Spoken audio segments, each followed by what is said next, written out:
بسم اللہ الرحمن الرحیم۔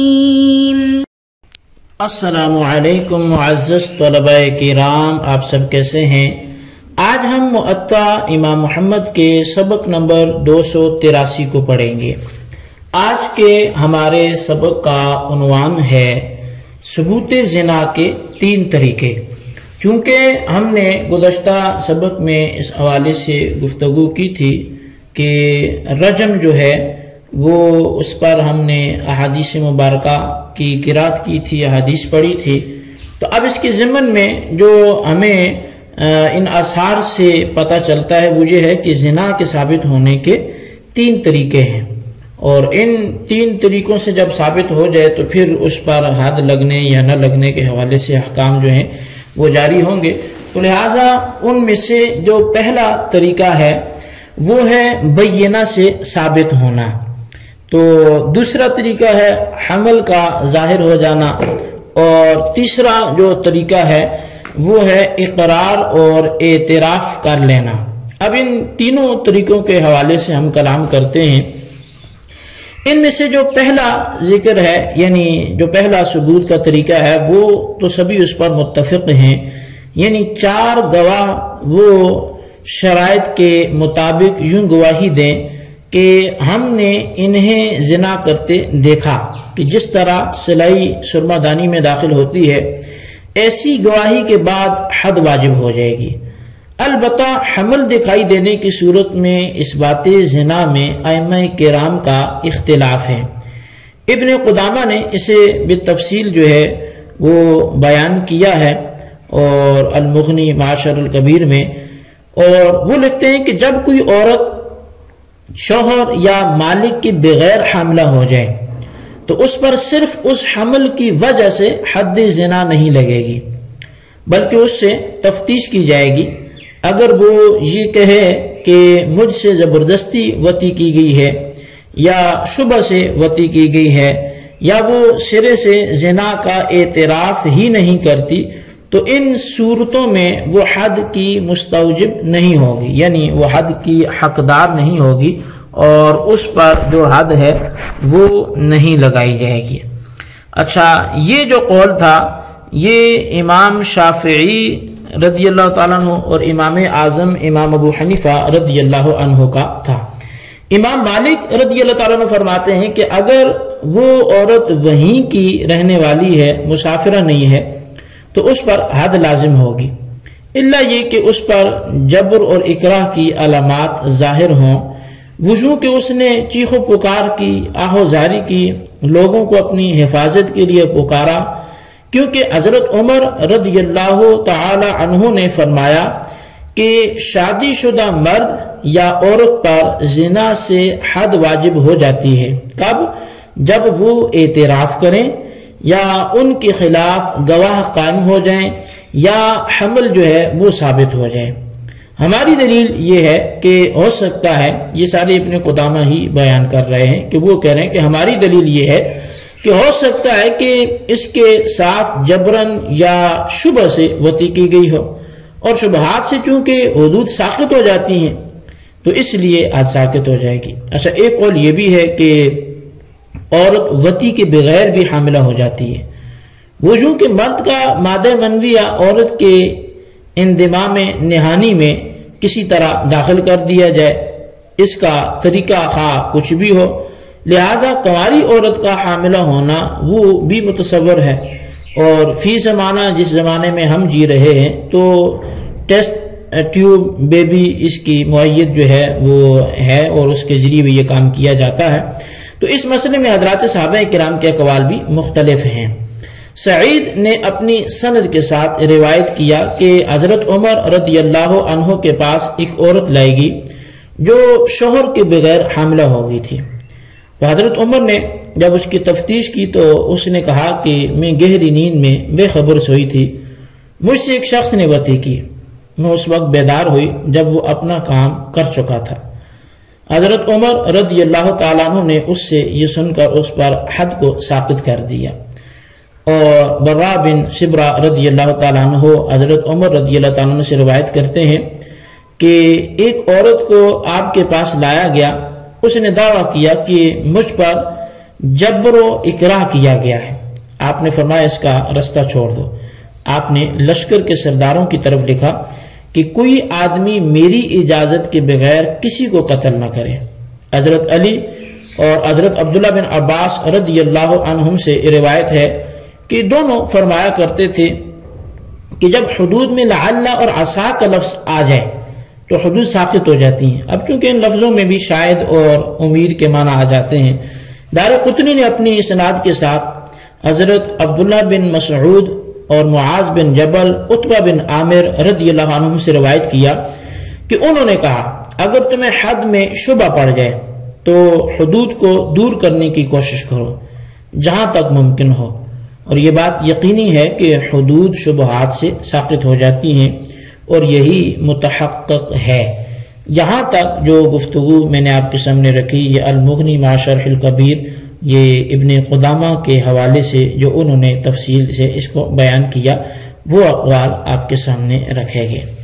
تو حمل سے ثبوت زنا یہ متفق علیہ نہیں ہے، کیونکہ حمل میں مختلف احتمالات ہیں اور مرد کے وطی کیے بغیر بھی عورت کا حاملہ ہونا ممکن ہے بلکہ موجود ہے، تو لہٰذا ایسا حمل زنا کے قائم مقام نہیں ہوگا۔ یوں بھی ہو سکتا ہے کہ جبر و اکراہ سے وطی کی گئی ہو، اس صورت میں مرد تو زانی کہلائے گا لیکن عورت شبہ کی بنا پر زانیہ کی حد سے بچ جائے گی۔ جبر و اکراہ سے بھی حمل ٹھہر سکتا ہے، پھر بے خبری اور غفلت یا مدہوشی اور جنون کی صورت میں کی گئی وطی بھی سبب حمل بن سکتی ہے۔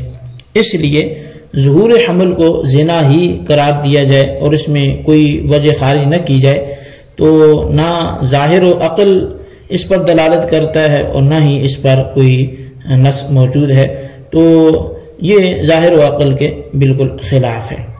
تو صرف ایک صورت باقی رہ جاتی ہے، وہ یہ کہ عورت خود اقرار کرے کہ اس نے زنا کرایا۔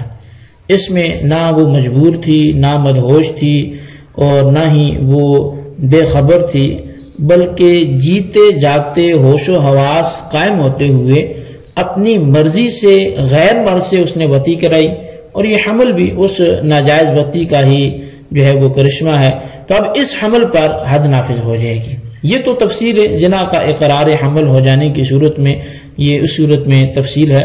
اور اب چونکہ ٹوٹل 3 اسباب بیان کیے گئے، ایک بینہ اور دوسرا حمل، تو حمل کی گفتگو یہاں پہ آ کے ختم ہوئی۔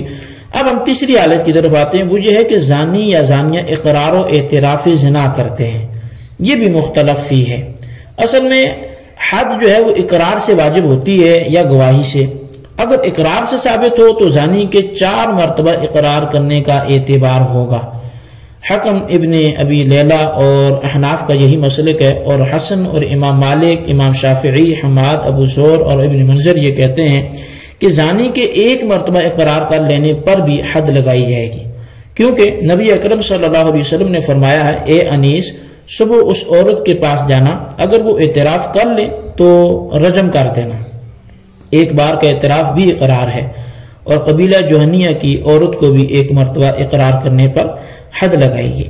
حضرت عمر رضی اللہ عنہ نے فرمایا جو شادی شدہ زنا کرے تو اس کو رجم کرنا برحق اور واجب ہے، جبکہ اس کے خلاف گواہ ہوں یا وہ اقرار کرے یا حمل ہو، اور اس لیے بھی کہ یہ ایک حق ہے، اور ایک حق ایک بار اعتراف کرنے سے ثابت ہو جاتا ہے، جیسا کہ بقیہ حقوق ثابت ہو جاتے ہیں۔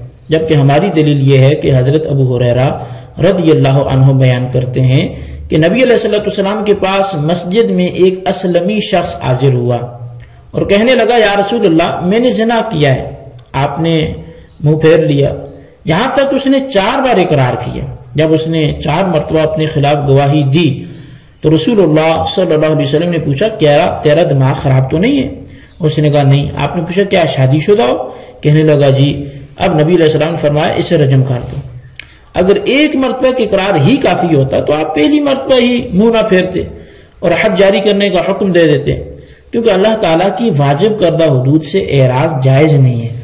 امام احمد بن حنبل کے نزدیک 4 بار اقرار کرنا لازم ہے، لیکن ان کے نزدیک خواہ ایک مجلس میں ہو یا متعدد مجالس میں ہو، جبکہ امام اعظم امام ابو حنیفہ کے نزدیک حد اس وقت واجب ہوگی جب وہ مختلف 4 مجالس میں اقرار کرے، کیونکہ حضرت ماعز اسلمی رضی اللہ تعالیٰ عنہ نے ایسے ہی اقرار کیا تھا۔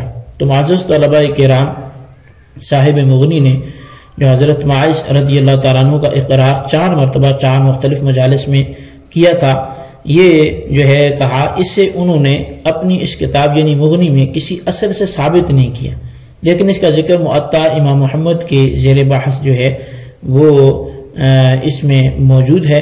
حضرت ماعز نے پہلے حضرت ابوبکر صدیق رضی اللہ تعالیٰ عنہ کے سامنے اقرار کیا تھا، یہ ہم آئندہ درس میں پڑھیں گے بھی۔ اس پر ابوبکر صدیق رضی اللہ تعالیٰ عنہ نے پوچھا، تم نے کسی اور کے سامنے تو اقرار نہیں کیا؟ تو انہوں نے کہا نہیں۔ ابوبکر صدیق رضی اللہ تعالیٰ عنہ نے فرمایا کہ پھر توبہ کر لو اور کسی کو مت بتلانا، مگر انہوں نے تسلی نہ پاتے ہوئے اس بات کے اقرار حضرت عمر رضی اللہ تعالیٰ عنہ کے پاس بھی جا کر دیا۔ آپ نے بھی انہیں ابوبکر صدیق والی یہی نصیحت فرمائی، لیکن پھر رسول کریم صلی اللہ علیہ وسلم کی خدمت میں وہ حاضر ہوئے، اقرار کیا، تو آپ صلی اللہ علیہ وسلم نے ان سے اعراض فرمایا، پھر اس کے گھر والوں سے دریافت کرایا کہ کیا ماعز کا دماغ تو خراب نہیں ہے؟ انہوں نے کہا نہیں ہے، وہ تو ٹھیک ہے۔ تو ماعز نے پھر چند مرتبہ نبی علیہ السلام کے سامنے اقرار کیا۔ اب اس تفصیل سے معلوم ہوا کہ حضرت ماعز کا اقرار مختلف مجالس میں تھا۔ اسی اختلاف مجالس کی اقرار کی بنا پر رسول اللہ صلی اللہ علیہ وسلم نے انہیں رجم کا حکم سنایا۔ احناف کے مسلک کی یہی دلیل ہے۔ تو خلاصہ کلام یہ ہے کہ ثبوت زنا کے 3 طریقے ہیں جو حضرت عمر رضی اللہ عنہ سے ثابت ہیں، ایک گواہی، دوسرا حمل اور تیسرا اعتراف و اقرار زنا۔ حمل کی صورت میں احناف کے نزدیک حد زنا واجب نہیں ہے، جس کی تفصیل گزر چکی۔ اقرار اور اعتراف کی صورت میں اگر مجلس مختلف ہو، یعنی 4 مجالس میں علیحدہ اقرار کرے تو حد واجب ہوگی۔ تو بہرحال جو ہمارا یہ باب ہے جس کے تحت ہم گفتگو کر رہے ہیں، تو حضرت عمر رضی اللہ تعالیٰ عنہ کی ایک گفتگو یہ بھی مذکور ہوئی کہ تمہارے لیے سنن اور فرائض اپنی اپنی جگہ مشروع قرار دیے جا چکے ہیں۔ آپ نے اسی سلسلہ کلام کو جاری رکھتے ہوئے فرمایا کہ سنسار کرنے کا حکم اگرچہ قرآن کریم میں موجود نہیں ہے، لیکن ہم نے اپنے کانوں سے اس کو نبی علیہ السلام سے سنا ہے کہ الشیخ والشیخۃ اذا زنیا، کہ جب بوڑھا بوڑھی یعنی کہ شادی شدہ مرد اور شادی شدہ عورت زنا کریں۔ تو اس کی تلاوت تو منسوخ ہو چکی ہے، لیکن اس کا حکم ابھی جاری و ساری ہے۔ تو اس کے حکم سے انکار کر کے کوئی شخص اپنے آپ کو ہلاکت اور تباہی میں نہ ڈالے، کیونکہ رجم پر امر خود نبی علیہ السلام، ابوبکر صدیق اور میں نے بھی اس کا حکم دیا ہے۔ آخر میں حضرت عمر رضی اللہ تعالیٰ نے حلفاً کہا کہ اگر مجھے ڈر نہ ہوتا کہ لوگ مجھ پر الزام نہ دھرے کہ عمر نے قرآن میں زیادتی کی ہے تو میں اس آیت کو قرآن میں لکھ دیتا۔ امام محمد رحمۃ اللہ علیہ نے آخر میں اپنا مذہب و مسلک بیان کرتے ہوئے لکھا کہ اگر کسی کے عقد میں نصرانی یا یہودی لونڈی ہو تو اس کے ساتھ وطی کرنے سے صفت احسان ثابت نہیں ہوگی۔ اس بارے میں شرائط احسان کی جو تفصیل ہے اس کا کتب فقہ سے مطالعہ کیا جائے تو پھر یہ تسلی بہرحال حاصل ہوگی۔ تو بہرحال یہ ہمارے سبق کی رودات تھی جو آپ نے سنی، تو اس لحاظ سے آپ اس کو اچھی طرح سمجھیں، اس کے خلاصے کو اپنے رجسٹر پر ضرور لکھیں۔ اللہ تبارک و تعالیٰ سے دعا جو ہم نے پڑھا سنا سے یاد رکھنے کی توفیق نصیب فرمائے، آمین بجاہ النبی الامین صلی اللہ علیہ وسلم۔